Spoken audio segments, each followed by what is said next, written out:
అంటారు. ఇది ప్రతిరోజు గుర్తుపెట్టుకోవాలి. ఆ అంటే అమ్మ.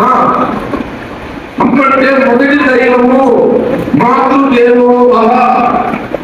వ్యక్తి కలవలే మొదటి దైవము అమ్మ.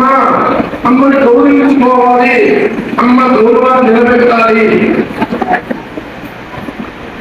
అమ్మని గౌరవించుకోవాలి చిన్నప్పటి నుంచి నేర్పాలి.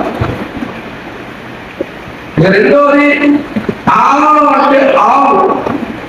33 కోట్ల దేవతలందరూ కూడా గోమాతలో ఉన్నారు అని చెప్పుకుంటుంది. పద బడికి వెళ్దాం, బడికి వెళ్ళి చదువుకుందాం.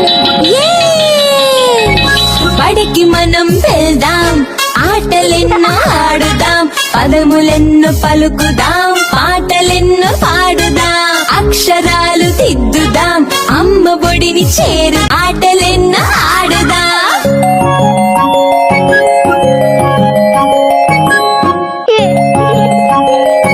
పద బడికి వెళ్దాం, బడికి వెళ్ళి చదువుకుందాం.